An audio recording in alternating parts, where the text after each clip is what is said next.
Buenas tardes, bienvenidos todos a esta conferencia que pensamos va a ser muy interesante. Permitan para las personas que no me conocen, Francisco Fontana, presidente de la Amistad Judeo-Cristiana. Les voy a hacer un poco una explicación de mi itinerario personal a lo que hoy se va a comentar, a Maimónides. Aquí hay un libro, La Guía de Perplejos, de Editora Nacional, una magnífica editora, que yo leí.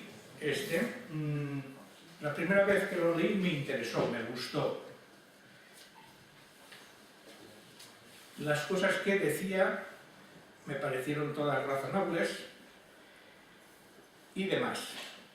Después, este segundo libro, el libro de Maimónides, de Leo Strauss, lo cogí también, lo leí, y el libro de Maimónides es muy interesante. Lo primero de todo que llama la atención, o me llamó, fue, digo, vamos a ver, Leo Strauss es un filósofo judeo-alemán de mitad del siglo XX. Cuando llegó Hitler al poder, emigró a Estados Unidos, allí se quedó, y hace un libro sobre Maimónides, una serie de artículos sobre Maimónides. Maimónides es un filósofo medieval. Yo he leído la guía, he leído otros libros, muchas libros sobre Maimónides, sus cartas, otras. Digo, pero ¿qué tiene que decir un filósofo del siglo XX sobre Maimónides, que es un clásico? Bueno. Entonces, leí el libro de Leo Strauss y me interesó muchísimo. Es una guía para leer la Guía de Perplejos. La Guía de Perplejos es More Nebuchim en hebreo. More es maestro, Nebuchim es extraviado, y está sacado de la palabra de extraviado del libro del Éxodo, cuando los israelitas están extraviados en el desierto. Y ahí hay una cierta perplejidad. Dicen, bueno, Dios nos ha prometido ir a la tierra prometida, nos ha sacado de Egipto, ¿y qué estamos aquí haciendo, dando vueltas en el desierto? Eso da perplejidad, eso dices, Dios te ha sacado de un sitio para llevarte al otro y aquí estamos sin saber qué hacer. Maimónides sacó de esa Nebuchim, de ese extraviados, o esta guía, que fundamentalmente el primer aspecto de la guía es decir, Dios no tiene cuerpo. En la Biblia hay muchas palabras, el brazo fuerte de Dios, Dios vio, Dios oyó, hasta el incienso que se elevan los sacrificios agradable a Dios. Entonces mucha gente puede tener la sensación de que Dios es corpóreo. Maimónides dedica todo el libro a demostrar, a decir que no lo es. Y a la gente que cree en la corporeidad de Dios, que se deja influenciar por las palabras de la Biblia, decir, no, Dios es uno, Dios es incorpóreo, en fin. Pero no solamente eso, eso es la primera impresión que te llevas de la lectura de la Guía de Perplejos, y esa es la que yo me llevé. Decir, bueno, ya todos hoy día, en el siglo XX, pues, sabemos que Dios es incorpóreo, tenemos ese concepto. Nadie se le ocurre pensar que Dios es ese anciano barbado que en algunas pinturas o dibujos sale. No, eso ya lo tenemos claro. Pero entonces el libro de Leo Strauss me introdujo muchísimo más en la guía. Y te descubre que en la guía hay muchos pensamientos sutiles escondidos, que solamente algunas personas lo captan a la primera. Yo no. Pero a una segunda lectura o una tercera sí puedes captarlos. ¿Por qué tenía interés en Leo Strauss? Leí un libro, cogí un libro que se llama Leo Strauss y Ayn Rand. Lo leí hace como cosa de un año. Ayn Rand, no sé si lo conocen, es la autora, es una rusa que emigró después de la Revolución Comunista a Estados Unidos y ahí se juntó con Strauss y con otra gente y fundaron, tú puedes después nos hablas un poco de Ayn Rand. No sé si ustedes han visto la película El manantial, que es una biografía sobre un arquitecto, Raleigh, este que hizo aquellas casas tan bonitas en Estados Unidos. Pero esta señora, Ayn Rand, tenía una filosofía, ¿cómo diríamos? La palabra egoísta no acaba de casar, pero por ahí va. Era absolutamente contraria a la colectividad, a lo que había visto en la Unión Soviética, de los colectivos socialistas. Entonces, era mucho del individualismo personal. De esta escuela salieron personas, por ejemplo, el que fue presidente de la Reserva Federal de Estados Unidos, que yo ahora en este momento no recuerdo su nombre, la anterior a la crisis. Un hombre que tenía fama de que hablaba como un oráculo. En efecto, yo leí algunos de sus documentos de prensa y eran con una palabrería, con unas palabras que bueno, este señor debe de estar en un nivel altísimo.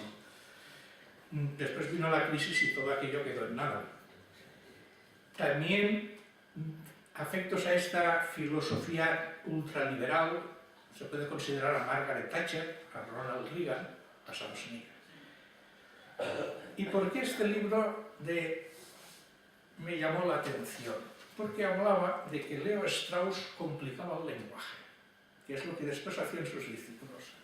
Y Leo Strauss se basa en Maimónides, es decir verdades que pueden ser escandalosas y disfrazarlas con un lenguaje esotérico que solamente algunas personas pueden entender. Bien, todo eso me llevó a disfrutar del libro este, de Maimónides, y, cosa curiosa, vi que el traductor era Antonio Lastra. Entonces ya me quedé impresionado porque Antonio Lastra, David González, nos lo había propuesto como un posible conferenciante para la Asociación de Amistad Judeo-Cristiana. Entonces digo, ya está, si el traductor está aquí, tenemos que aprovechar. Él sabrá mucho de los secretos que dicen aquí de Maimónides, ¿no? Y que Strauss insinúa que Maimónides tiene... No sé si la conferencia irá por ahí o no, pero en fin, con esa ilusión yo me apunté.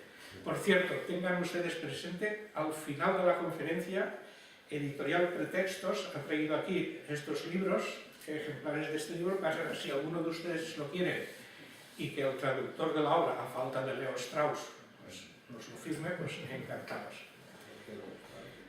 Bien, yo ya... Y sin más, recordarles una última cosa que es propia de la asociación. Ya se acerca Navidad, entonces si alguno, nosotros para completar las entradas de la asociación vendemos lotería, como tantos otros. Entonces si alguno de ustedes al final desea lotería de la asociación, pues también nos lo dice al final.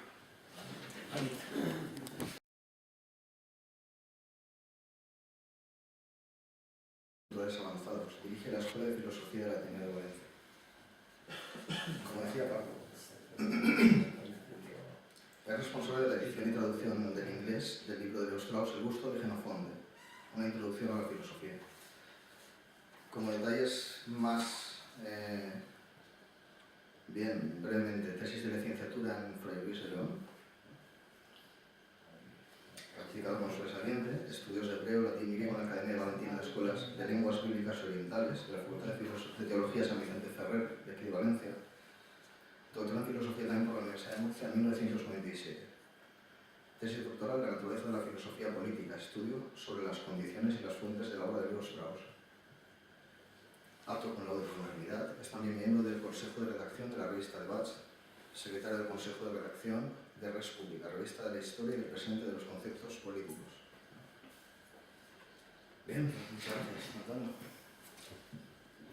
Pues muchas gracias a vosotros, Paco, David, por invitarme a estar aquí esta tarde. Será, desde luego, un placer. Veo que hay muchos más motivos para la amistad de los que yo suponía. Tengo muchísimas razones para ser fiel al manantial de Kim Bible, porque fue la primera película con la que empecé otra de mis amistades o predilecciones, que es el cine. Fue la primera película que estudié en serio, por tanto conozco bien la obra de Herrán, que se llevaba y no se llevaba bien con Leo Strauss. Dicho, a Leo Strauss le parecía que Herrán era excesivamente ideológica. Strauss era un hombre mucho más reservado que Herrán en muchos aspectos. Pero, sin duda, alguien que aprecia el manantial es alguien con quien puedo tener una amistad profunda. De modo que hay más razones de las que suponía para que tengamos una amistad. Contaré una pequeña anécdota. La primera vez que traduje un libro de Leo Strauss fue en Valencia, hace demasiados años para que yo quiera recordarlo con exactitud, pero fue aquí en Valencia. Y entonces presidía la Diputación un hombre ciertamente famoso por ser descendiente de alguien más famoso y seguramente más acreedor a la fama que él mismo, pero en cualquier caso era el presidente de la Diputación. Y recuerdo que durante toda la presentación se empeñó en llamarme Leo Strauss. Y no es que me molestara especialmente, salvo que no soy Leo Strauss. Y cuando acabó, lo digo para que centremos un poco ya el aspecto político, que sin duda va a tener esta charla, cuando acabó la presentación que hizo de un tal Leo Strauss que estaba allí, yo le dije, bueno, pues muchas gracias presidente, pero modestamente no soy Leo Strauss, sino Antonio Lastra. Y recuerdo que uno de sus lacayos, perdón, uno de sus asistentes, me dijo, al presidente no se le corrige. Y yo recuerdo que le dije al asistente siempre que el presidente no se equivoque, naturalmente. A fin de cuentas, todo lo que puede resumirse, todo ese currículum de 47 páginas se resume en que soy profesor de filosofía, que es lo que les quería decir. Y los profesores corrigen cuando otras personas se equivocan y lo hacen de la manera más humilde y más sencilla. Si uno no es Leo Strauss, pues no está bien que los demás piensen que es Leo Strauss, que me gustaría a mí ser Leo Strauss, naturalmente. Bien, así que desde entonces, hace ya muchos años, pues quizás Leo Strauss y Antonio Lastra parecen a algunas personas casi lo mismo. Recuerdo que Leo Strauss era tan desconocido en España cuando empecé a hacer trabajo sobre él, que Manuel Ramírez, que es el editor de Pretextos, la primera vez que fui a decirle que si quería que tradujera un libro de Leo Strauss, me dijo, y yo entiendo que razonablemente que no, puesto que Leo Strauss era desconocido y Antonio Lastra menos, era menos conocido todavía. Luego hicimos el libro de Leo Strauss y muchas otras cosas juntos, pero en aquella ocasión, bueno, pues Leo Strauss no era conocido. Fernando Sabater cuenta una anécdota muy simpática cuando empezó a trabajar sobre Cioran. Cuenta que a Cioran tampoco lo conocía nadie y empezaron a decir que Cioran era un seudónimo de Fernando Sabater. Y Fernando Sabater le escribió una carta a Cioran y le dijo, por aquí dicen que no existes. Y Cioran le dijo, no los desmientas. En fin, si Leo Strauss hubiera estado vivo, pues tal vez era un hombre, insisto, tan reservado que no le habría parecido mal que un joven cachorro de la filosofía, como entonces yo era, pues empezara a darlo a conocer. Tal vez no siga otra cosa que un joven cachorro de la filosofía. Bueno, no voy a contarles secretos. Si los tuviera, no se los contaría. Porque no estaría bien, naturalmente.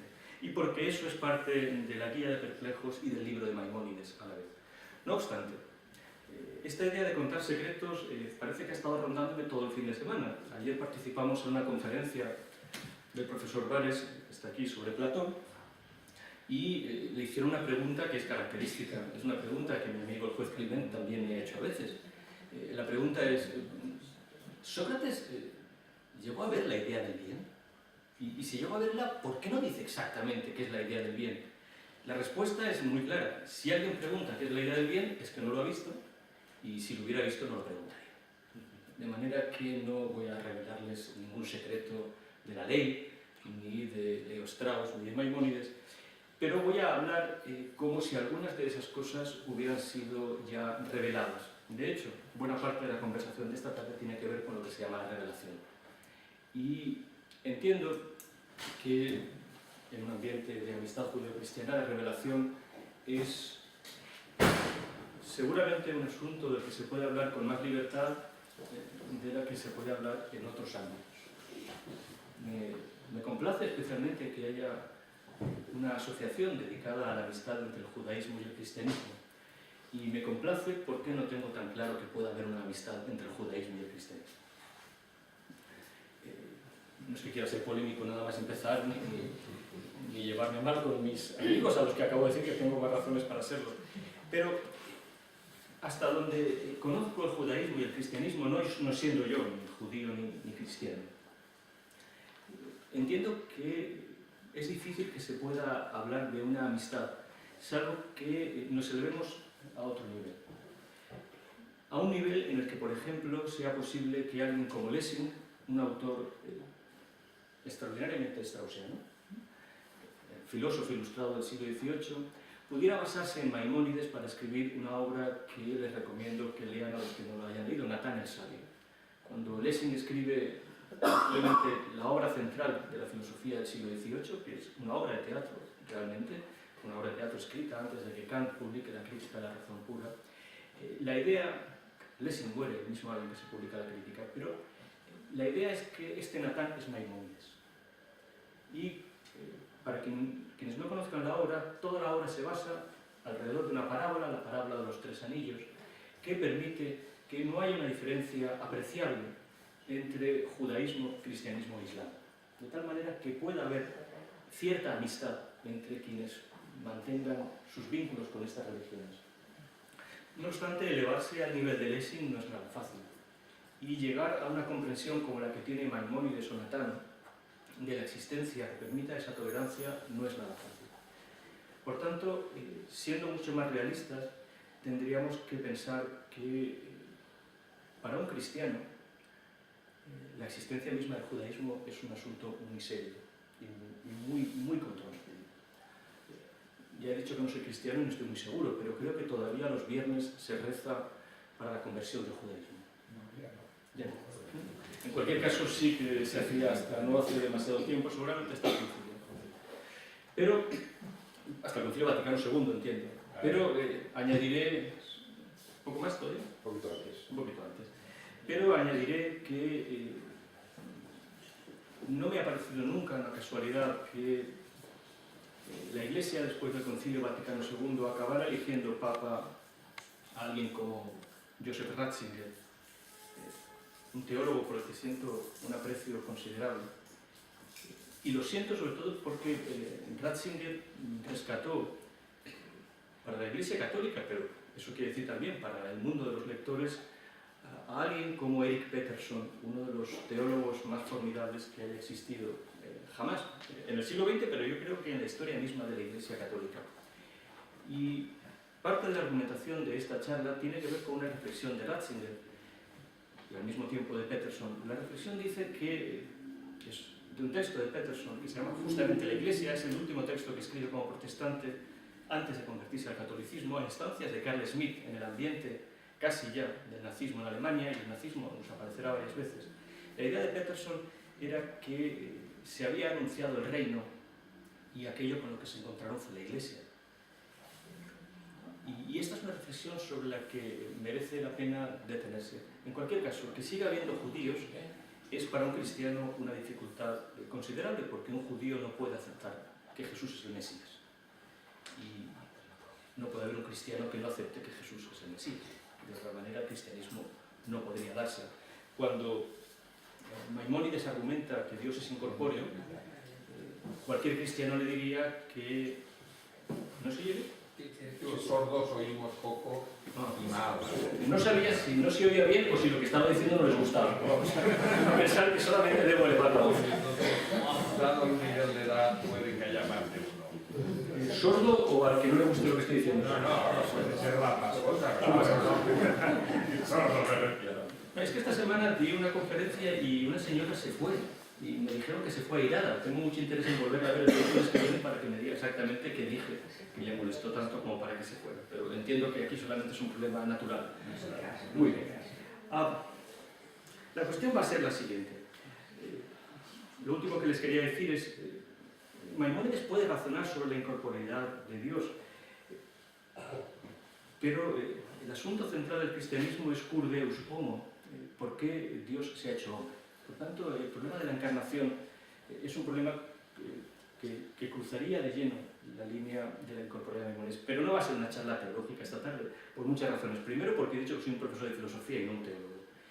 Y segundo, porque la teología es un asunto serio. Simplemente constato que, siendo muy difícil que haya una amistad judeo-cristiana, celebro que la haya y que se haya asociado gente para cultivar esa amistad. La amistad es algo que hay que cultivar, seguramente, no puede ser otra cosa. Ahora bien, al decir que soy un profesor de filosofía, tengo que añadir que lo que voy a decir lo diré como alguien que fundamentalmente se dedica a la filosofía. Y lo que tengo que decir forma parte de algo que lleva mucho tiempo y es una inspiración de Leo Strauss, inspirándome o azuzándome a la hora de responder a una pregunta que es una pregunta para mí, que luego se convierte en una serie de preguntas para otros. ¿Qué es la filosofía? ¿Qué es aquello a lo que podemos todavía seguir llamando filosofía? Y es una pregunta crucial porque conforme voy intentando responderla me doy cuenta de que la filosofía no es griega, no es un asunto griego y no es un asunto que podamos contextualizar históricamente. No es algo que apareciera en Grecia, obviamente apareció en Grecia, pero no es algo que podamos entender haciendo filología griega, ni comprendiendo bien la cultura griega. Es algo que incluso para los griegos resultaba extraño. Y esa extrañeza, que de alguna manera ha logrado transmitirse 2400 años, durante un lapso de tiempo ya considerable, ha suscitado una serie de extrañezas, o con la palabra que verdaderamente inspira la guía de perplejos, de perplejidades, cada vez que alguien se ha encontrado con la filosofía. La perplejidad que ya sentían quienes hablaban con Sócrates se ha ido trasladando desde entonces hasta nuestros días. Encontrarse con la filosofía es encontrarse con una perplejidad muy grande, porque la filosofía no ofrece ningún asidero. El trabajo filosófico consiste en un cuestionamiento radical de todas las cosas, pero especialmente de las cosas más importantes y de lo más importante de todas las cosas. Y supongo que aquí habrán apreciado mis amigos cristianos que eso es un pasaje del Evangelio. La filosofía se pregunta por lo único necesario. Pero se pregunta por lo único necesario. No dice que sepa qué es lo único necesario, sino que cuestiona radicalmente, insisto, todas las cosas, las más importantes de todas las cosas. Esta extrañeza hace que todo aquel que se encuentre con la filosofía tenga naturalmente que sentirse perplejo. Los 2, 3, 4 encuentros más radicales con la filosofía provienen de quienes tenían una seguridad que la filosofía no ofrecía. El encuentro de Sócrates con Atenas es un encuentro que, como todos ustedes saben, acaba mal para el filósofo. Atenas decide la ejecución de Sócrates. Yo no he entendido nunca este aprecio por Atenas que tiene mucha gente, salvo que uno quiera irse de turismo. Esta especie de turismo intelectual que convierte a Atenas en un ideal para la civilización, no lo he compartido jamás. Dentro de no mucho tiempo vamos a hacer un seminario sobre Tucídides, la ponente está aquí, y cualquiera que haya leído Tucídides no puede amar a Atenas. Ha de tener profundas reservas sobre alguien, sobre algo, Pericles y la ciudad de Atenas, o sobre la propia existencia de Atenas, capaz de la embajada a los medios. Luego, no he entendido muy bien qué es lo que Atenas sigue inspirándonos. Entiendo muy bien que entre Atenas y la filosofía no hay ninguna duda. Lo que verdaderamente nos importa es eso que se enfrentó a Atenas y salió perdiendo. No apreciar a Atenas no nos pone inmediatamente al lado de Esparta, aunque hay un dato curioso en la historia sobre el que han reparado muy pocos. El único que lo ha hecho con una lucidez extraordinaria es un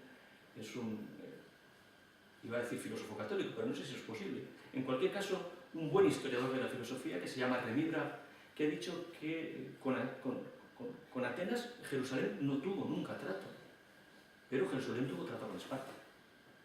Y ese vínculo entre Jerusalén y Esparta podría iluminar muchísimas cuestiones de la historia misma de la filosofía y de la civilización. Pero lo que quería decir es que no compartir el amor por Atenas no nos lleva a caer en brazos de Esparta, ni mucho menos.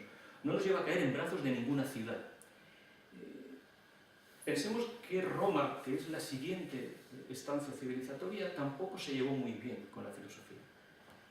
Parecía un deporte del Senado romano expulsar a los filósofos cada cierto tiempo. El Senado consulto que expulsaba a los romanos parecía un deporte nacional en Roma.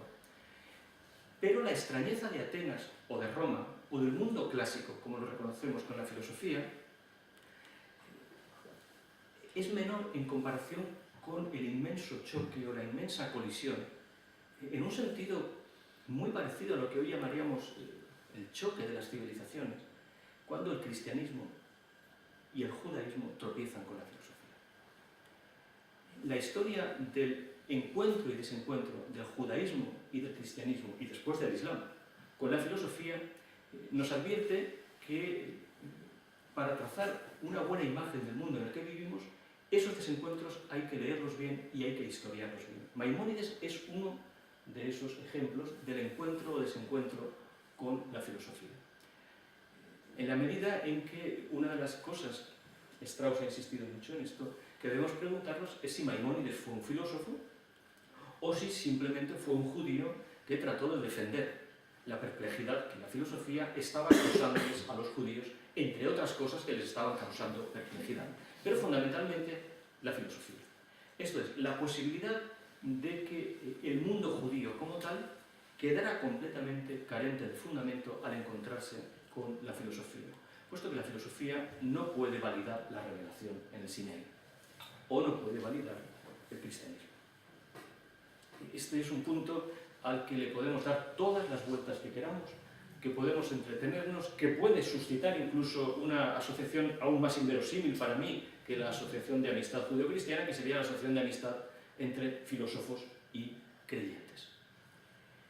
O que lleve a pensar que puede haber un filósofo judío, un filósofo cristiano o un filósofo musulmán. Aquí tengo mis reservas y mis dificultades, no solo como profesor de filosofía, sino como historiador, como alguien que se asoma para ver qué es lo que realmente ha ocurrido. He llamado esta charla, en consecuencia con todo esto, el problema de Maimónides. Y el problema de Maimónides, como frase, lo advierto para quienes hayan tenido el guión, no sé si esto lo... Sí, he procurado repartirlo, el pequeño guión que he escrito para esta tarde, y al que me ceñiré de una manera escrupulosa y trataré de ser lo más breve y sencillo posible, aunque el tema es complejo. Es complejo porque no es algo que le pase solo a Maimónides o que le pasara solo a Sócrates con Atenas, es algo que nos pasa a todos nosotros cuando tenemos que hacer frente a las cuestiones más importantes de la vida y tenemos que decirnos con la máxima sinceridad si estamos perplejos o si tenemos alguna certeza.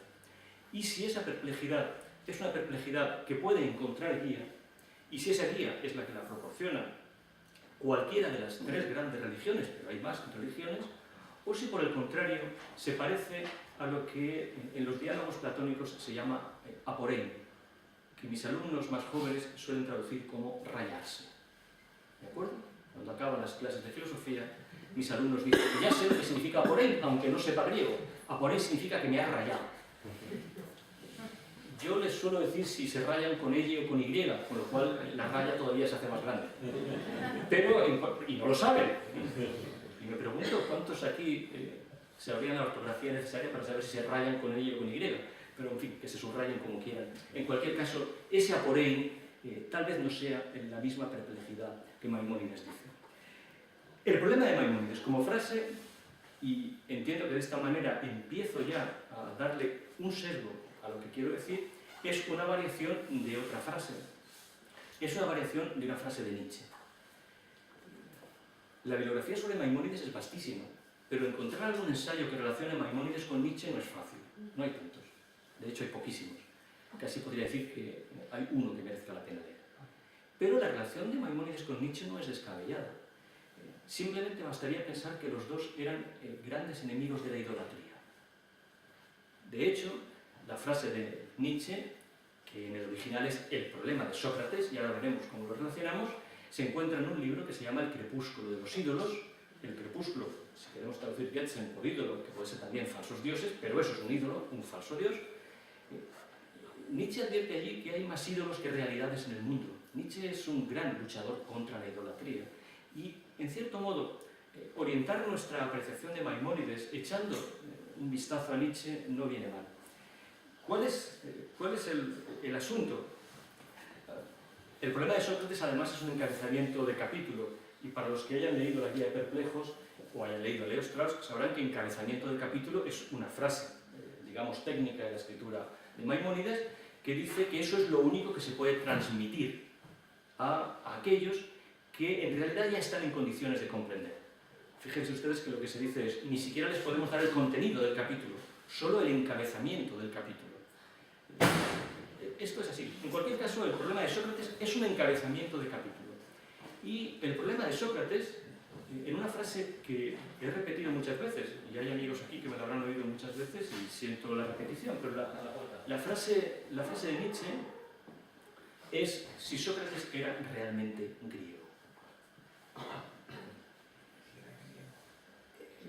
Naturalmente, Sócrates se lo pregunta, pero en otros pasajes, y aquí hay también un nivel exotérico y esotérico en Nietzsche, los grandes estudiosos de Nietzsche suelen llamar la parte esotérica a la parte que quedó sin editar. Así lo hace, por ejemplo, el propio Giorgio Colli, que habla de que los fragmentos póstumos son la parte esotérica de Nietzsche. Y en esa parte esotérica, Nietzsche no vacila en decir que, por ejemplo, los sofistas eran griegos.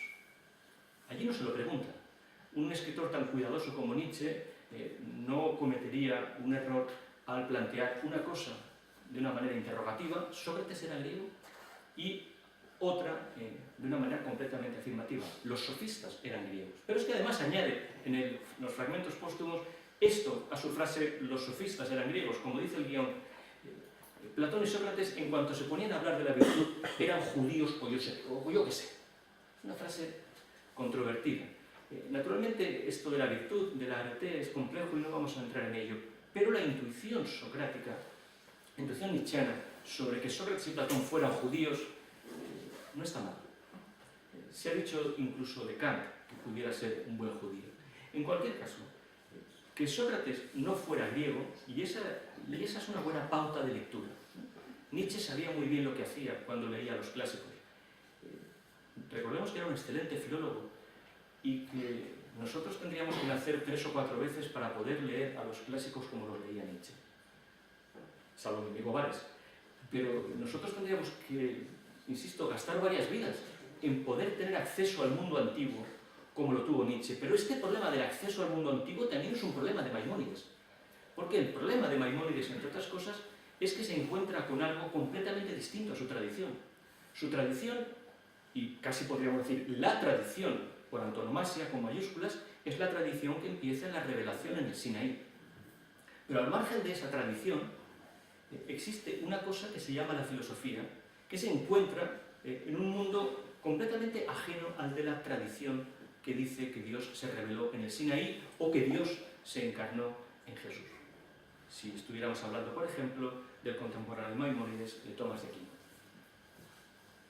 Ese acceso a lo que los antiguos, a lo que los filósofos tenían que decir, es un acceso para el que Nietzsche creía haber encontrado realmente un camino.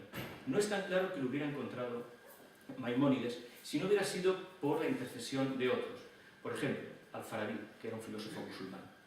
Y Al-Farabi, que leyó muy bien a Platón y Aristóteles, es más, que pudo leer a Platón y Aristóteles como en ese momento no podían hacerlo, por ejemplo, los pensadores occidentales o lo que era el mundo occidental, porque determinados textos no estaban, pero los árabes sí que tenían esos textos porque se habían conservado por vicisitudes históricas y los tenía a su disposición.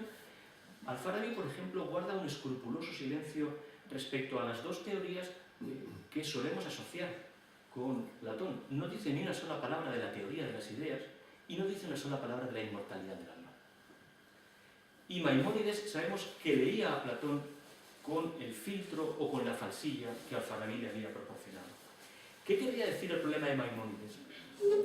Tal vez quisiera decir que Maimónides no fuera judío. No en el sentido étnico de que Maimónides no fuera judío, era judío. Y no solamente era judío, llegó a ser el líder de la comunidad judía. El líder de la comunidad judía en el exilio. Y ya veremos que la palabra exilio aquí va a cobrar una importancia extraordinaria. Pero que no fuera judío en el sentido de que no fuera creyente.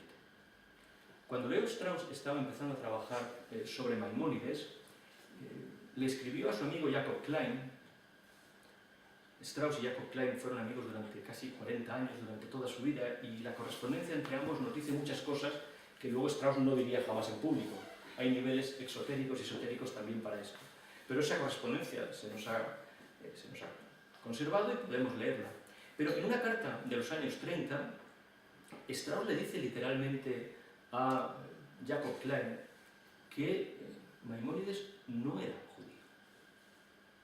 Y le dice además que no solamente es que no fuera judío, sino que era el autor real del libro Los Tres Impostores, que es el libro que ha recorrido la historia de la filosofía como el vademecum del ateísmo. Esa carta es tremenda. Strauss decía, o iba soltando con cuentagotas, que Maimónides fuera ateo. En una ocasión se lo dice a un judío que también trabajó muchísimo sobre Maimónides. Ahora hablaré un poco de por qué, de cómo nos ha llegado Maimónides y por qué en el siglo XX Maimónides se ha leído tantísimo. Muy importante esto, sobre todo en Alemania y después en los Estados Unidos. Naum Glatzer. Naum Glatzer es un erudito judío que tenía dos fijaciones, Maimónides y Kafka. Sobre todo Kafka. Pero en la primera parte de su vida trabajó mucho a Maimónides. Cuando Strauss y Glatzer tuvieron una conversación, de la que no se ha quedado constancia, porque fue una conversación oral. Hablaron y Glatzer quedó profundamente herido por esa conversación. Muy herido. Esto lo sabemos porque en la siguiente carta que Strauss le escribe, Strauss reconoce que le ha herido profundamente. Es una herida entre amigos. Y la herida provenía de que Strauss le había dicho que Maimónides no era creyente. La respuesta de Glatzer es extraordinaria. Glatzer le dice, Maimónides es más importante para los judíos que la Biblia. Es como si alguien aquí, en un ambiente cristiano, dijera, Tomás de Aquino es más importante para los cristianos que la Biblia. Bueno, a cierto nivel, teniendo en cuenta que todo el andamiaje intelectual del catolicismo fundamentalmente es Tomás, uno podría decir que si elimináramos a Tomás, la Iglesia Católica se resentiría intelectualmente, le faltaría el apoyo con el que ha construido al menos desde 1300 prácticamente su edificio. Pero ningún cristiano podría decir que Tomás de Aquino es más importante que la Biblia. Pero Glatzer, que era un judío, y era un judío militante, que no estaba en modo alguno en condiciones de decir esto, le dice que Maimónides era mucho más importante que la Biblia para los judíos. ¿Por qué le dice esto?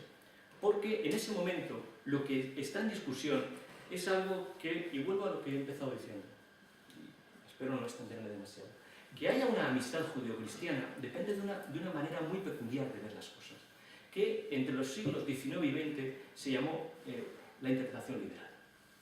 Y Glatzer era un liberal, y creía, cosa que Strauss no era un liberal, en modo alguno, por eso no se llevaba bien en el fondo con Ayn Rand, porque Ayn Rand era una ultraliberal, hoy diríamos una neoliberal, pero Strauss no era liberal en modo alguno. Strauss era un hombre conservador, que es una cosa muy distinta. Por eso no acabamos de ver cómo se organiza, esto es un comentario más, cómo se organizan las derechas contemporáneas, tratando de hacer una composición de liberalismo y conservadurismo.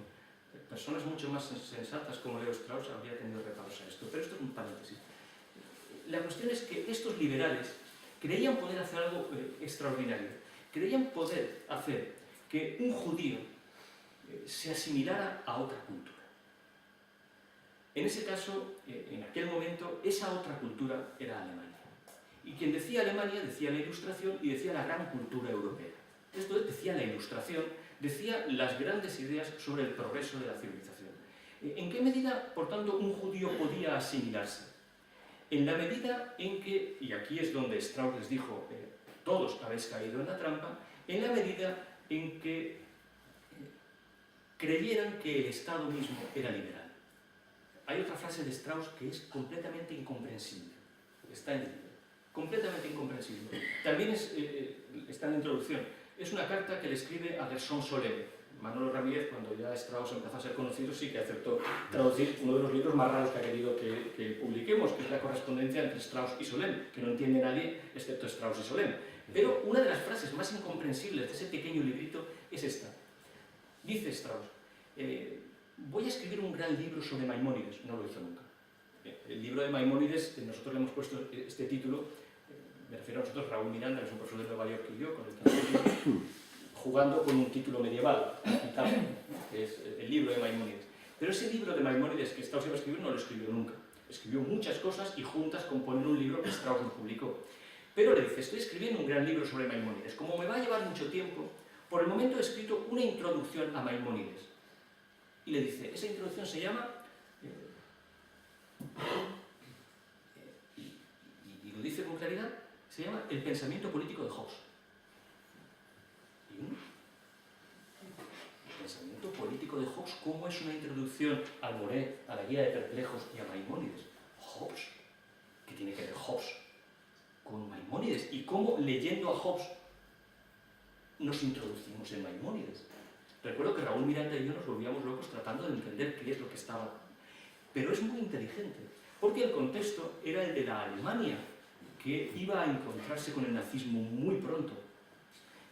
¿Qué significa Hobbes para la cultura europea? ¿Cuál es la trampa que Hobbes ha tendido a todos? Que el Estado solo es posible si convencemos a las distintas confesiones religiosas de que no se tomen en serio. Esto es, de que se conviertan en aficiones privadas. Ustedes en su casa crean lo que quieran, pero en público el Estado simplemente les exige que ustedes acepten Jesus is the Christ. Jesús es el Cristo. Naturalmente esto ni los judíos lo podían aceptar, pero esa era la condición. Y a ese juego de la asimilación a una cultura se entregaron todos. Strauss por ahí no pasó. Y Strauss, que... otra carta. De Solem le escribe a Walter Benjamin, nada menos, cuando se ha publicado Filosofía y Ley, el primero de los capítulos del libro. Es un libro que Strauss publica porque ya sabe que va a tener que salir de Alemania cuanto antes, y una posibilidad para salir y encontrar trabajo era irse a la Universidad Hebrea de Jerusalén, donde Scholem, que ya llevaba allí desde los años 20, le habría podido encontrar una plaza de profesor. Pero cuando tiene que presentar algo que acredite sus méritos, Strauss es un hombre relativamente joven y desconocido en ese momento, muy conocido en los ambientes judíos de Berlín, pero prácticamente desconocido, tiene que presentar algo y le presenta Filosofía y Ley, su primer gran libro sobre Maimónides. Y cuando Scholem lo lee, le escribe a Walter Benjamin. Bueno, Strauss es un hombre valiosísimo, es una inteligencia de primer orden, pero se ha vuelto loco. Ha escrito un libro completamente ateo para que le demos una plaza en la Universidad de Jerusalén. Obviamente con ese libro no se la va a ganar, porque si le doy a leer este libro a los decanos de las facultades, me van a decir que no podemos contratar a un ateo para una universidad hebrea en Jerusalén. Por tanto, Strauss, que posiblemente, pero no lo sabemos, fuera ateo, pero no lo sabemos, ni lo sabremos nunca, no podía no tomarse en serio el judaísmo. Y seguramente esta es una de las cuestiones que hace que Leo Strauss se haya convertido en uno de los hombres más importantes para cualquier historiador de la filosofía. Strauss se tomó en serio a todos los autores a los que trató. Y tomarse en serio un autor significa, no estoy dispuesto a pensar que yo entiendo a Maimónides mejor de lo que Maimónides se entiende a sí mismo. Mi posición como historiador en el siglo XX no me permite entender a alguien en el siglo XIII mejor de lo que él se entendió a sí mismo. Quien dice Maimónides, dice Platón, dice Xenofonte, dice Hobbes, dice Spinoza, o cualquiera de los 30 largos autores de primera fila que Strauss trató de cercanía, haciendo una buena monografía sobre ellos. Así que, ¿qué ocurre entonces con este problema de Maimónides? ¿Era ateo Maimónides? En el guión he dicho, hablar de Nietzsche con Maimónides es arriesgado, porque nietzscheanismo es sinónimo de ateísmo. Y de ateísmo, además, sin ningún tapujo, sin ningún ambaje. Esto, hasta cierto punto, puede ser verdad. En cualquier caso, el nietzscheanismo simplemente sería otro encabezamiento de capítulo en una larga serie de encabezamientos de capítulos con los cuales la tradición judía se ha tenido que ver para saber cuáles eran sus rivales. Nietzscheanismo podría ser el siguiente encabezamiento de capítulo respecto a espinosismo o respecto a epicureísmo. Por cierto, que la tradición rabínica, para referirse a los filósofos, siempre los llama apicursus, epicúreos. Nunca se menciona filósofo en el Talmud, sino que se dice epicúreo. Y epicúreo significa filósofo. Y fíjense ustedes que el epicureísmo, el espinosismo o el nietzscheanismo comparten muchas cosas que hoy todos podríamos ver. ¿Cuál es entonces el problema de Maimónides? Tal y como lo tengo ahí, lo leo muy despacio para que lo veamos. ¿Era Maimónides realmente judío? Esta es la paráfrasis de la frase de Nietzsche. ¿Era Maimónides realmente judío o era un filósofo? Strauss llama a Maimónides un espíritu libre, Freigeist, en la correspondencia con su amigo Klein. Un espíritu libre. Pero espíritu libre en la historia de la filosofía es un sintagma hecho. No es una frase que se le ocurra a Strauss. Es una frase que, por ejemplo, proviene de Lessing.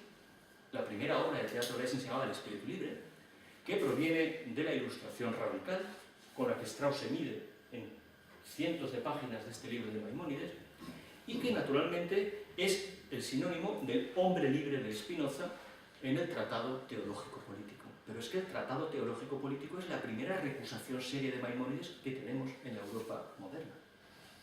Es allí donde Spinoza rebate por completo la idea de que la Biblia sea otra cosa que literatura hebrea. Y por tanto, no un libro sagrado ni revelado. Con lo cual, al llamar a Maimónides espíritu libre, Strauss está sabiendo lo que dice. Es un término fuerte, es un término que no aparece en la obra publicada, solo en la correspondencia. Si Maimónides fue un espíritu libre, desde luego no escribió para espíritus libres. Esto es claro. Es, en el fondo, la pregunta sobre la idea del bien que ayer teníamos en la conferencia sobre Platón. Alguien que conoce la idea del bien no pregunta por la idea del bien. Por tanto, si Maimónides era un espíritu libre, se guardó muchísimo de decir que era un espíritu libre cuando escribe para quienes no son libres. ¿La guía de perplejos tiene un propósito emancipatorio? ¿Quiere convertir a sus lectores en espíritus libres? ¿O la perplejidad de la que Maimónides está hablando es una perplejidad que quiere seguir siendo hasta cierto punto perplejidad? ¿En qué sentido? En el sentido en el que Platón, y fíjense en el guión cómo Leo Strauss dice, para entender algunas cosas, Platón, y solo Platón, era el que le podía ayudar a Maimónides. ¿Qué es lo que, en el fondo, la filosofía política platónica, tal y como Strauss, y creo que Strauss tiene razón, creo que Strauss tiene razón siempre, pero esto no lo voy a discutir ahora. ¿Qué es lo que decía Strauss? Los filósofos habían comprendido muy bien que la filosofía y la ciudad no eran la misma cosa y jamás iban a poder ser compatibles. Pero el filósofo no es un eremita, no está al margen de la ciudad, tiene que vivir siempre en una comunidad. ¿Eso qué quiere decir? Quiere decir que la tarea del filósofo tiene que ser extraordinariamente audaz y al mismo tiempo que tiene que ser extraordinariamente audaz, tiene que ser extraordinariamente prudente. Y al decir esto, tal vez esté empezando a revelar secretos. En el sentido siguiente, si alguien dice que es extraordinariamente audaz, ya no es extraordinariamente prudente. ¿Qué tiene que hacer el filósofo? Tiene que conseguir que aquellos que están empezando a vivir, como el joven Joseph, al que Maimónides dirige la guía de perplejos, que está escrita en forma de carta, desde la introducción y en su conjunto, como algo que se dirige especialmente a una sola persona, aunque obviamente al escribirse disemina la capacidad de ser leída, tiene que hacerse la filosofía de tal manera que, sin saber cuántos de los que nos están escuchando van a hacer filosofía, aquellos que no vayan a hacer filosofía no acaben perplejos. Es muy curioso. Por poner un ejemplo platónico, Platón utiliza la misma estructura sintáctica en el Menón y en la Apología de Sócrates para referirse a los efectos de la filosofía. Que utilice la misma estructura sintáctica nos advierte de que está tratando de hacer ver cuál es el efecto que la filosofía causa en un sitio y en otro. Cuando la filosofía se enfrenta a alguien incapacitado para la filosofía, entonces la frase es: ya sabía Sócrates que tú no hacías otra cosa que problematizarte a ti mismo y problematizar a los demás. Esto es el Menón. Pero quien habla ahí es Menón, una persona incapacitada para la filosofía a pesar del encuentro o del diálogo con Sócrates. Pero cuando Sócrates, en la apología, en el momento decisivo en que tiene que enfrentarse en el diálogo con toda la ciudad, allí lo que dice es: debo vivir filosofando y examinándome a mí mismo y a los demás. Lo que para Menón es una aporía, una perplejidad, para Sócrates es simplemente la vida misma de la filosofía. Y esto nos advierte sobre la prudencia con la que el filósofo debe manejarse. El filósofo tiene que ser extraordinariamente audaz porque las preguntas filosóficas son radicales, son las más radicales de todas. Pero ¿qué ocurre con aquellos que no están en condiciones de hacerse esas preguntas? Porque hacerse esas preguntas les va a hacer mucho daño. Para ellos ha de guardarse un espacio en el que la perplejidad, la aporía, en términos griegos, sea una aporía que los deje a salvo. Así las cosas, ¿cuál es el secreto que habría que revelar? ¿Qué es lo que Sócrates no va a contar a todos, pero algunos podrán captar? En otra carta a Scholem, Strauss le dice: lo que usted llama nihil, los filósofos lo llaman physis. Lo que usted llama nihil, la posibilidad misma del nihilismo, de que no haya nada, la posibilidad nietzscheana, para los filósofos es physis, que es naturaleza. Y si es naturaleza, no es nada. La gran discusión metafísica de Maimónides es el relato del inicio y el relato del caos, por tanto la metafísica. Pero lo que Maimónides sabía es que si hacía caso a la filosofía griega, el problema era que con la filosofía griega, con Aristóteles y con Platón, la creación de la nada era imposible de mantener, puesto que la filosofía griega defendía una naturaleza no creada. Era imposible la creatio ex nihilo con los términos de la física de Aristóteles. Pero la física de Aristóteles es precisamente aquello con lo que Strauss se opone al nihil. ¿A qué nihil? ¿Al nihil del que Dios puede crear algo?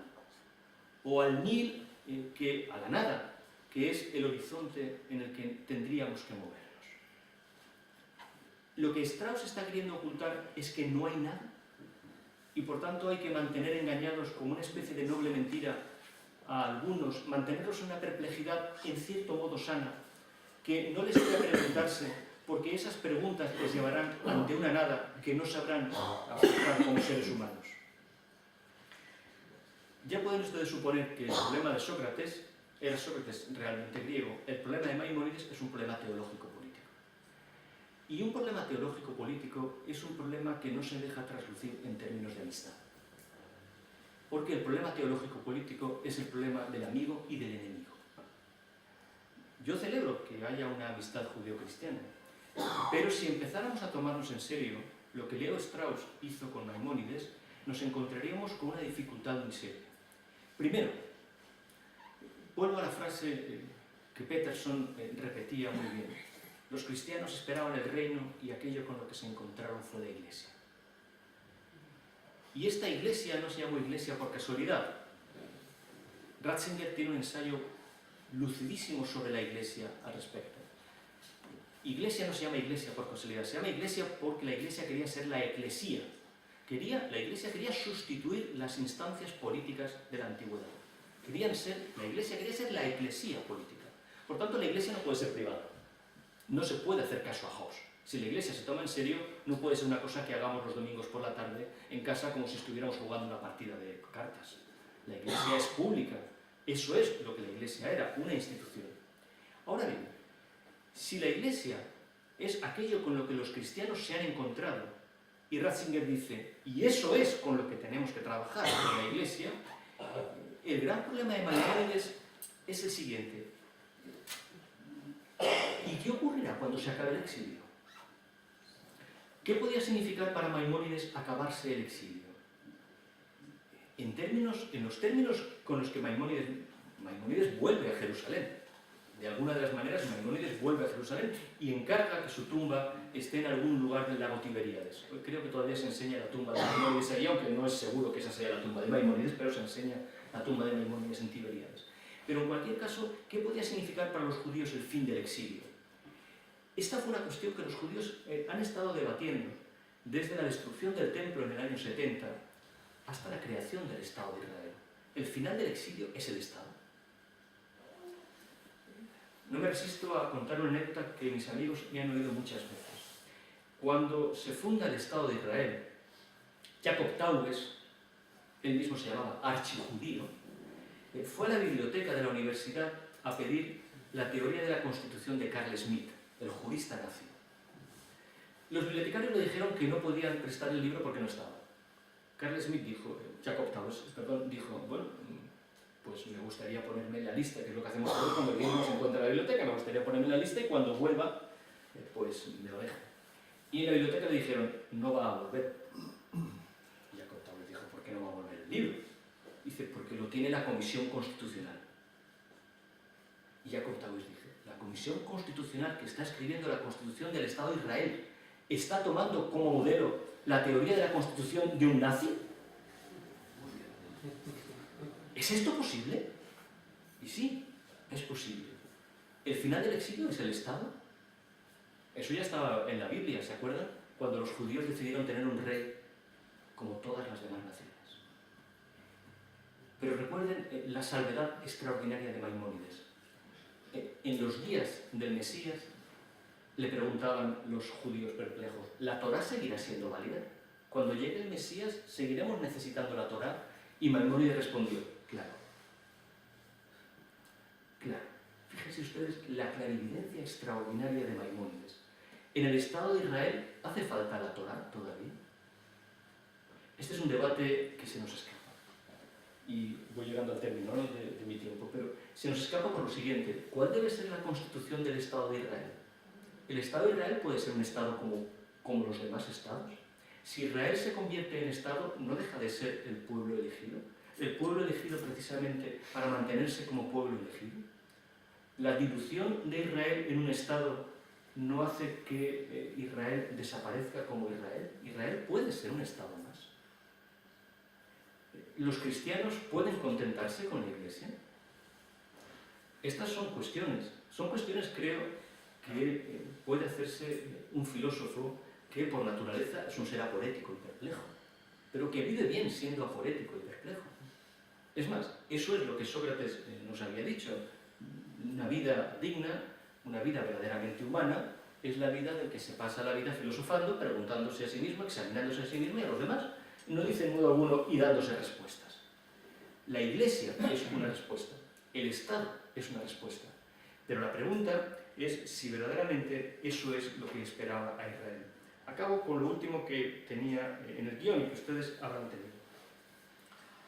Maimónides sabía que, a diferencia de Aristóteles, algo salió ayer en las conferencias sobre Platón, Platón no había permitido que el filósofo gozara de la libertad natural de la vida contemplativa. La vida contemplativa, el bios teotélicos, como luego lo llama Aristóteles, es el propio del filósofo, pero Platón no había dejado que el filósofo gozara de esa libertad natural. A veces he explicado la República de Platón simplemente mencionando las 7 ocasiones en que el verbo katabaino aparece en la República. Si uno coge las 7 menciones del verbo katabaino en la República, tiene una guía de lectura de la República perfecta. Y katabaino en griego significa bajar, y es la primera palabra, katebe. Bajé ayer en compañía de Glaucón a Pireo. ¿Esto qué quiere decir? Que el filósofo tiene que bajar a la ciudad. Tiene que someterse al tribunal de la ciudad. Esto es muy importante. Como lector de Platón, esto Maimónides lo sabía. El filósofo debe volver a la caverna, esto es, a la ciudad, esto es, a la comunidad. Dicho de otra manera, Maimónides sabía que no podía separarse del judaísmo.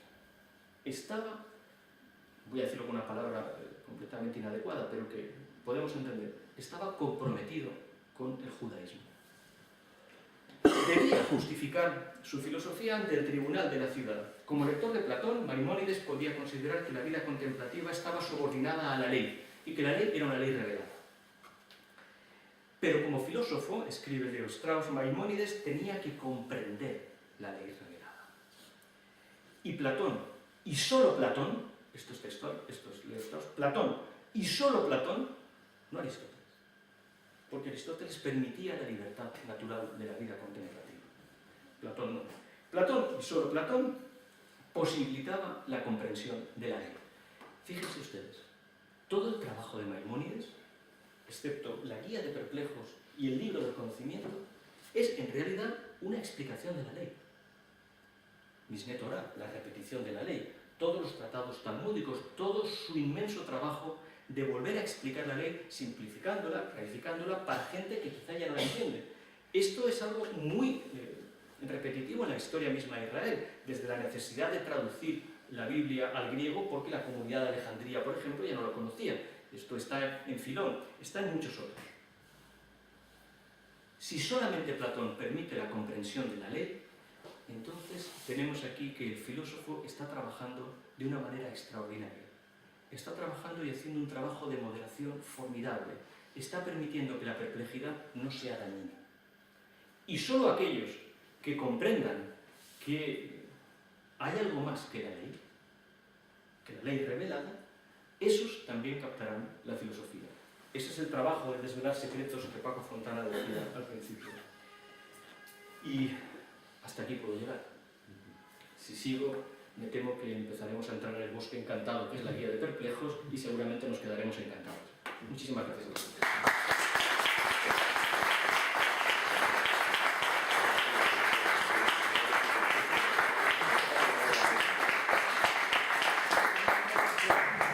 Bueno, se abre un turno de debate, podemos hacer preguntas y lo primero de todo, yo he disfrutado enormemente de esta conferencia, de esta exposición, pero claro, se me ocurren cosas, entonces con su permiso voy a... de esto, Los tres impostores, ese famoso libro, Tribus impostoribus. que son Moisés, Jesús y Mahoma, y que también a Maimónides, pues ese libro es un mito, nunca se ha encontrado, o ha desaparecido, o en fin, Bueno, no sabemos. hay una edición en la editorial Tecnos, ¿Así? sí, atribuida a Spinoza, que es otro de los posibles autores. Vamos a ver, lo que hay es lo que se supone que debió de ser de Tribus Impostoribus, que es simplemente una obra de Spinoza, pero puede ser otra. Strauss lo dice en una carta, esto no lo dice nunca en público, lo que pasa es que ahora las cartas las tenemos. ¿Está bien que publiquemos las cartas que se escriben personas que... ¿Está bien eso? Sí. No sé. Todo lo que ayude al conocimiento de eso, ¿no? Y claro, pero Strauss no lo publicó eso. Fíjense ustedes que Leo Strauss es un hombre complejo, ¿no? Porque quiere ser profesor en Jerusalén y les envía un tratado de ateísmo, prácticamente. Es una complejidad. Existiera o no existiera, decir que Maimónides es el autor del Tribus Impostoribus es una afirmación usada. Otros lo atribuyen a errores. Claro, pero el asunto de Averroes, así como es claro que Maimónides ha leído muy bien al Farabi, y esto lo sabemos porque lo dice, después de Aristóteles al Farabi. Al-Farabi fue para Maimónides el gran autor. El librito de Al-Farabi sobre Platón y Aristóteles lo ha editado hace muy poco la editorial Apeiron de Madrid, y una alumna nuestra lo ha reseñado para nosotros. Al-Farabi es un autor potente, muy potente. Ahora, no está tan claro que Maimónides leyera a Averroes antes de componer la guía de perplejos.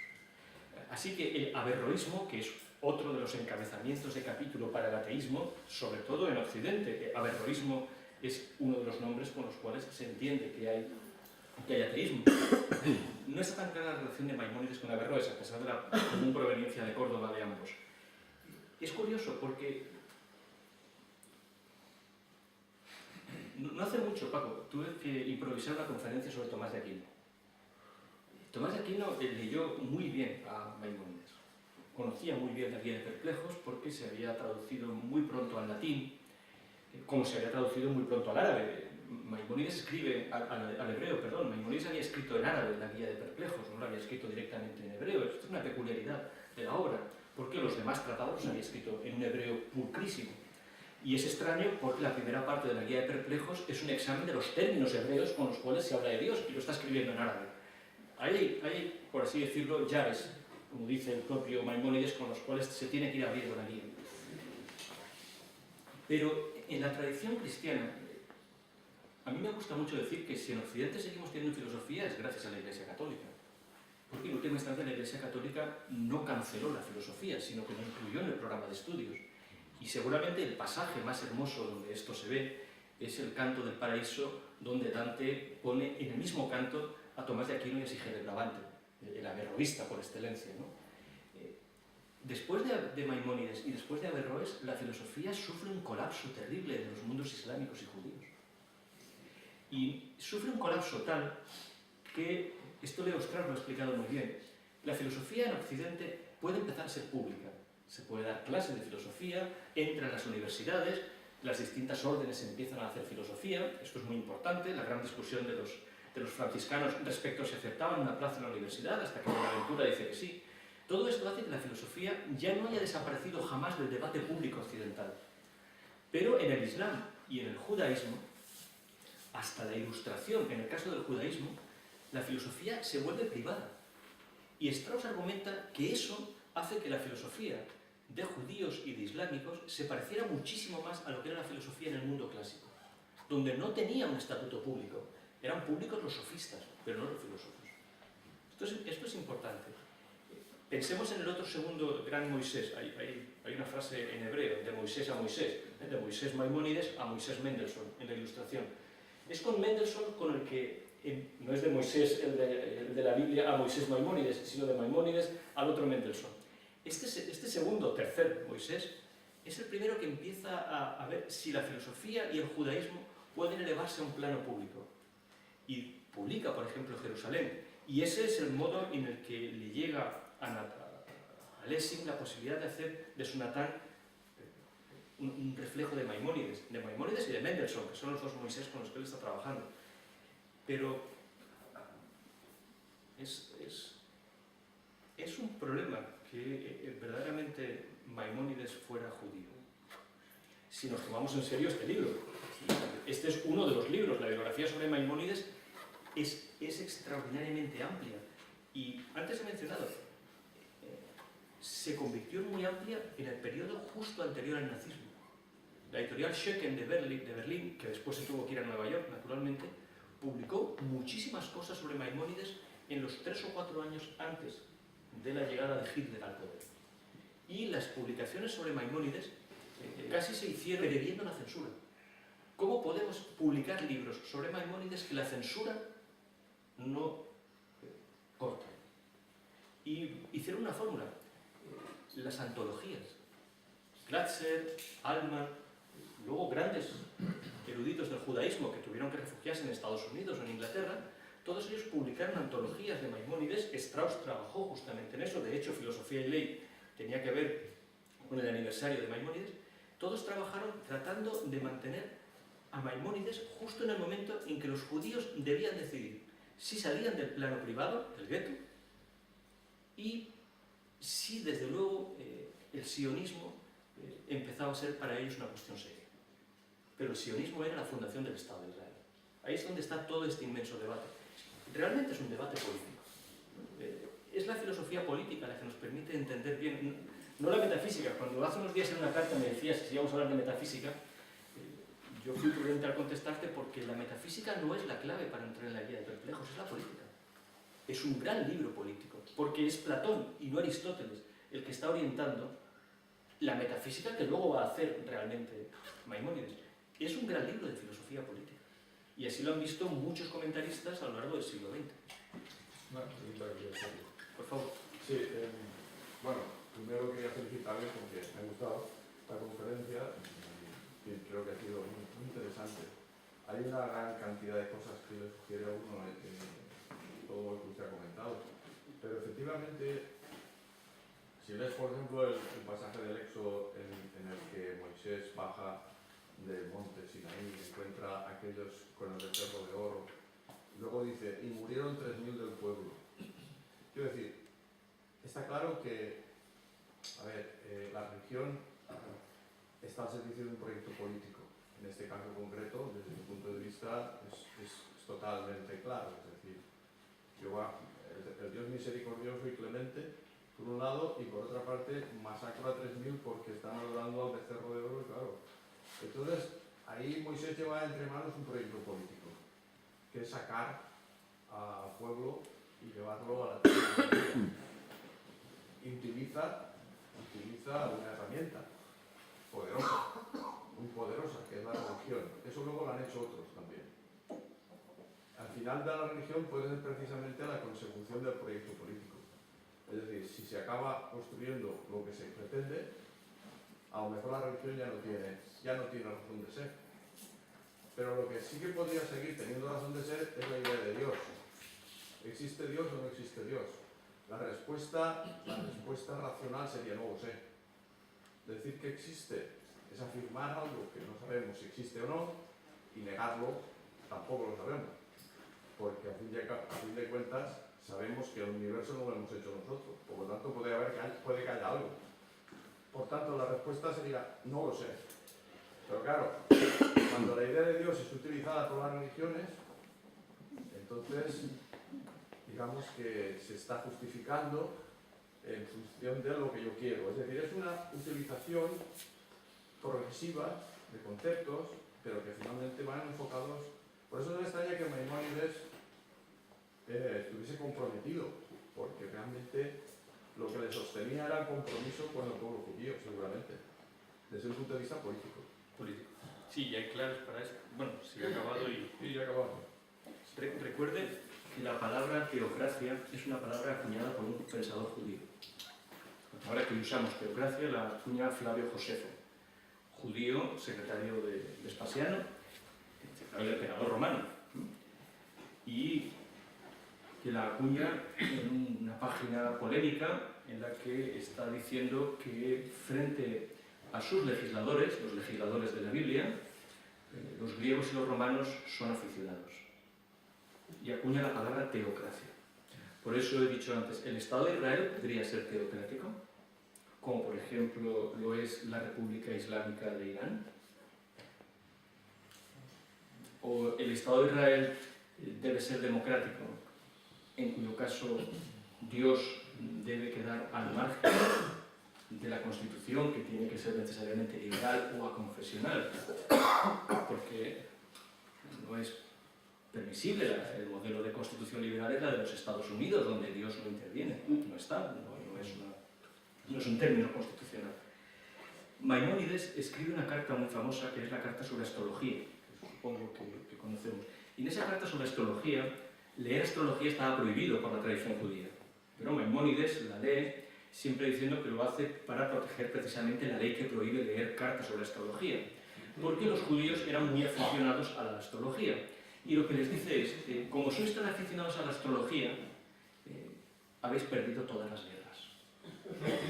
Si en lugar de pensar que nuestra suerte depende de las estrellas, empuñarais las armas, quizás no nos viéramos en el exilio. Es curioso porque luego Spinoza dice lo mismo de los judíos. En un pasaje muy famoso del Tratado Teológico Político dice: los judíos simplemente es que se han afeminado. Hoy en día esto no se puede decir porque inmediatamente empiezan los problemas de género, pero la frase de Spinoza, lamento decirlo, es esa. No recuerdo ahora el término latino, pero que está formado sobre mujer, sobre mujer. Se han convertido en mujeres. El día en que los judíos vuelvan a convertirse en hombres, entonces dejarán de ser un pueblo aparte porque recuperarán su condición política. Quiero pensar que seguramente esto se lo tomó muy en serio todo el sionismo político. Leo Strauss contaba que en una ocasión fue a entrevistarse con el líder de los sionistas en Alemania. Y el líder de los sionistas le dijo: bueno, ¿y tú qué sabes hacer? Y Leo Strauss, que era un hombre pequeño, un erudito, le dijo: bueno, yo soy un gran erudito. Y el otro le dijo: ¿pero sabes disparar un rifle? Y Strauss dijo: pues no me sirves. Porque nos vamos a Palestina y necesitamos gente que sepa disparar un rifle. Y le añade: cuando hayamos ganado la guerra, tal vez te llamemos. Pero ahora necesitamos gente que sepa empuñar un rifle. Esto es muy importante. Claro, el asunto es, la naturaleza no la hemos hecho nosotros. Pero de eso no se deduce que la naturaleza la haya tenido que hacer alguien. Spinoza, que en muchos aspectos no, Spinoza, que había leído a Maimónides, como seguramente nosotros necesitaríamos otra vez 3 vidas para poderlo leer, acuña la frase extraordinariamente relevante para toda la filosofía occidental: Deus sive natura. Dios y la naturaleza son lo mismo. Esto es importante. Recuerden la frase de Strauss a Solem: a lo que llamáis Nihil, vosotros, los cabalistas, los filósofos, lo hice con el término árabe, los falásifa lo llaman natura, lo llaman naturaleza, physis. Esta es la cosa. Sí, es un asunto político, es que es un asunto político. Perdón, yo quisiera añadir dos pequeñas acotaciones. Saben, o es conocido, que el Estado de Israel no tiene constitución porque los partidos nacional religiosos se oponen. Es decir, la Constitución de Israel es la Torá y no hay que hacer aquí ninguna cosa. Y los gobernantes desde Ben Gurión lo aceptan. No hay Constitución, queda en suspenso y ya veremos el día de mañana lo que pasa. Incluso cabe la posibilidad de que el Estado de Israel acabe siendo un Estado teocrático. No sabemos. Claro, pero fíjate, Paco, que Strauss fue a Jerusalén, fue invitado por Solem y pasó un año en Jerusalén, pero no se quiso quedar, ¿de acuerdo? Yo creo que a Strauss no le podía convencer en modo alguno la idea de un Estado de Israel. Es implícito que la Torá o la Torá sea la Constitución de Israel. Es decir, nadie puede abiertamente decir esto. Porque si leemos el Pentateuco, ¿quiere decir que lapidaremos a las adúlteras? Hoy en Tel Aviv podríamos lapidar a una adúltera constitucionalmente. Lo que Strauss diría es la Torá a condición de que no nos la tomemos en serio. Esto es lo que Strauss les reprochó a todos los sionistas. No os estáis tomando en serio lo que significan las cosas. Si sois judíos, sedlo. Pero ¿se podría aplicar la Torá? Fíjate que tu hebreo es mejor que el mío. Torá es la misma palabra que Sharia, ¿no? En árabe, Sí, sí. ley. Fíjate este problema en determinados barrios de Estocolmo, donde la población absolutamente musulmana le ha planteado al gobierno sueco lo siguiente: dado que aquí solo vivimos musulmanes, no queremos que se aplique la ley sueca, sino la Sharia. ¿Qué puede hacer el Estado sueco? Permitir que en determinados barrios de Estocolmo la ley sea, que era precisamente lo que ocurría en los guetos judíos durante todo el tiempo del exilio europeo. Esto es, en el gueto valía la Torá, pero a condición de que los judíos no fueran ciudadanos. ¿Qué ocurre cuando a partir de la Revolución Francesa se plantea el problema de la emancipación? ¿Cuál es la ley que debe regir para un judío? La civil, la del Estado. Entonces, ¿no obedecerá a la Torá? En su ámbito privado sí. Esto es lo que Strauss decía, pero es que la religión puede ser privada. No. La religión no puede ser privada, la religión es pública por definición. Si la religión es privada, ¿en qué diferencia entonces practicar la religión en casa de jugar al mus? Yo no enciendo las velas en Hanukkah como si jugara una partida de bridge. ¿Es un asunto serio la religión o no es un asunto serio? Esto es otra conferencia, ¿eh? Perdona, Paco, este es el problema de Maimónides. Este es el problema. Fíjate en un autor que hay aquí personas que lo conocen muy bien y con el que hemos pasado momentos hablando de esto muy provechosos.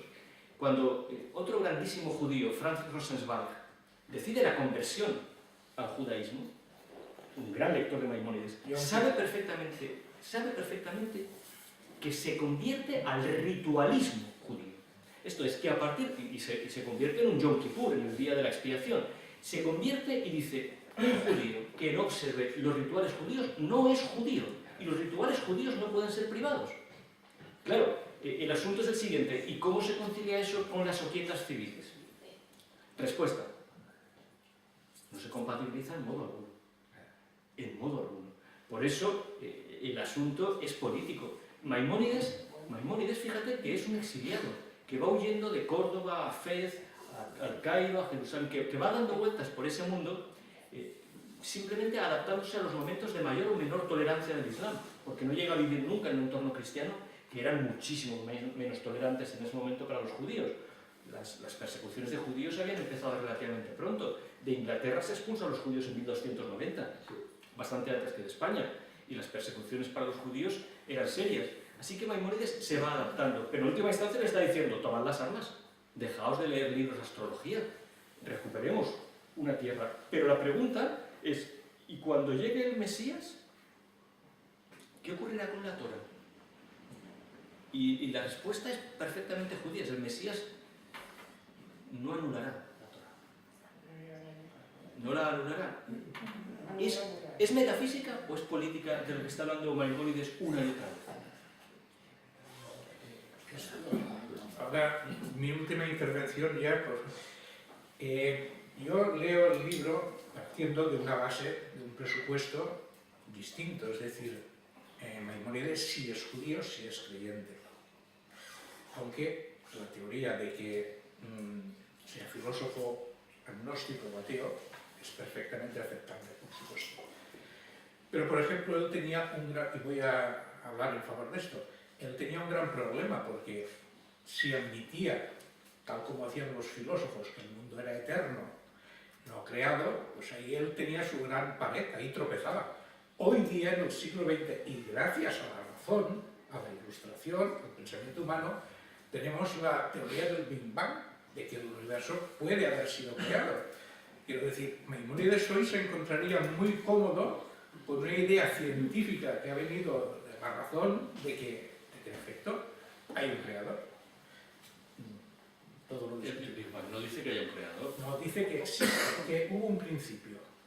En el principio.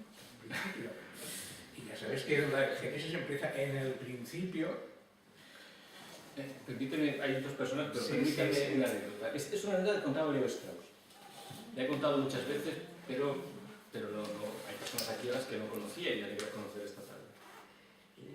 En una ocasión, un viejo judío fue a hablar con Hermann Cohen, que era el gran maestro de todos. Era el maestro de los filósofos, era el maestro de los alemanes, era el maestro de los judíos. Era la gran eminencia de la Alemania hasta la Primera Guerra Mundial. Muy importante recordar que su cátedra fue ocupada por Husserl y por Heidegger. Muy importante, ese es el lugar que ocupan. Pero aquel judío le dijo a Hermann Cohen, oye, cuéntame tu filosofía. Y Hermann Cohen le contó qué es lo que él había llegado a pensar. Y cuando acabó, aquel viejo judío le dijo, ¿y qué pasa con el Boreolam? ¿Qué ocurre con el creador del mundo?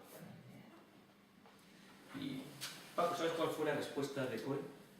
Se puso a llorar. Porque dijo, he eliminado al creador del mundo. Antes de morir escribió un libro grandioso, La religión de la razón desde las fuentes del judaísmo. Pero la respuesta fue que se puso a llorar. Y tuvo que empezar a preguntarse, ¿soy filósofo? ¿Soy alemán? ¿Soy judío? Porque yo pensaba, decía Cohen, yo pensaba que podía ser las tres cosas. Escribió un grandísimo libro sobre Maimónides, Hermann Cohen, La ética de Maimónides. Un libro precioso, en el que aún trataba de argumentar que lo más importante de Maimónides era el impulso ético que nos llevaba a cumplir la ley, como si Maimónides fuera Cicerón. Maimónides no era Cicerón. El asunto de Maimónides, el problema serio de Maimónides, es que si nos tomamos en serio la existencia de Dios, es una cosa, si no nos la tomamos en serio es otra. Pero celebrar a Dios en casa como si fuera una cuestión privada, no. Había dos manos, perdón, Luis a quien conozco y usted a quien no conozco. Bien, yo quería intentar matizar rápidamente que me confirmo tras su conferencia, por la cual le felicito, que los caminos de la filosofía y los caminos de la teología son como mucho paralelos, pero casi diría que antitéticos. Y por tanto, intentar mezclarlos, que es lo que durante cientos y cientos de años hemos venido haciendo, no lleva a ningún buen fin. La teología tiene sus caminos y la filosofía, que se lo cuestiona todo, y se lo cuestiona todo porque es la razón de ser de la filosofía, es completamente distinta. O partes de la fe, o que es la base de la teología, con todo lo que quieras, o partes del cuestionamiento para llegar a la verdad, sea cual sea. Y claro, siempre venimos, quiero decir, no en esta conferencia ni muchísimo menos, sino a lo largo de los tiempos mezclando los teólogos hacia la filosofía, queriendo dar razones, bueno, desde las vías de Santo Tomás a lo que quieras, ¿no? Cuando es un problema de fe, o partes de una fe gratuita, razonable, si quieres, como mucho, y la filosofía con un cuestionamiento de todas las cuestiones para llegar a una verdad que tú interpretas. Pero hay una seguridad. que sean paralelos, que así le puedo decir, que lo sean. Sí, sí, estoy de acuerdo. Y lo que quiero decir es lo siguiente, Sí, sí. si eso nos lleva a decir, entonces una cualquiera de las dos tiene la tentación de expulsar a la otra, no, lo genuino, y yo creo que lo que verdaderamente ha hecho Occidente, y esta es una idea muy bonita de Leo Strauss, es que haya una tensión continua entre ambas. Que el filósofo no se vaya de la ciudad y que la filosofía y la teología estén discutiendo. Caramba, la palabra teología la inventa Platón. En el contexto de la República es muy importante quien la dice también, no es Glaucón ni Sócrates. Pero bueno, no está mal que aparezca en un texto. Lo que quiero decir es que hay una tensión. Y eso es bueno. A mí me gusta recordar que cuando muere Santo Tomás de Aquino iba camino de que los comulgaran. Y después se ha convertido en la doctrina oficial de la Iglesia Católica. No está mal. Esa tensión está bien. Es el fundamento de cualquier amistad que se precie y de cualquier discusión que se precie. Pero la tentación siempre será la de convertir una a otra en esclava o expulsarla. Exacto. La teología consideraba la filosofía su esclava o su doncella, y hoy, bueno, pues la universidad se ha vengado haciendo que no haya ninguna universidad en España que tenga una facultad de teología en su clase. Un matiz, si me permite, ya se aprovecho la ocasión. Decir que Maimónides creo que se consideraba judío y Sócrates griego, ateniense. Dígame usted dónde Sócrates se llama ateniense en alguno de los diálogos de Platón. No, si se sentía... ¿Es una pregunta o es una afirmación? No, no es una afirmación, no es una afirmación, es una sugerencia, o que queda ahí en el aire. No se sentía griego, no se sentía... En modo alguno. Mire usted, coge usted su ejemplar de la República esta noche y busque las dos menciones de la palabra Atenas que aparecen en el libro. Por cierto, ateniense, no Atenas, ni siquiera Atenas. Léalas con cuidado y después trate de responder a la pregunta de si era ateniense. Y si no, como ayer recordaba el profesor Vares, échale un vistazo al Menéxeno. Escucharlo, pero me quedé con ganas. Pues eche un vistazo al Menéxeno y aparte de que se reirá un rato, creo que se vacunará y se vacunará usted contra toda tentación de patriotismo para toda su vida. No, no es un problema de patriotismo, es un problema de sentirse identificado. Se curará usted de las identificaciones y las identidades para toda la vida. Pues es interesante. El Menéxeno. Y aparte se reirá mucho, porque todo ese diálogo es todo él una burla. Luis, por favor. Muchas gracias, Antonio, por la conferencia y gracias a la asociación por ampararla. Lamento no haber estado en la conferencia ayer porque pensé que era el día 15 que salía. El día 15 tenemos otra.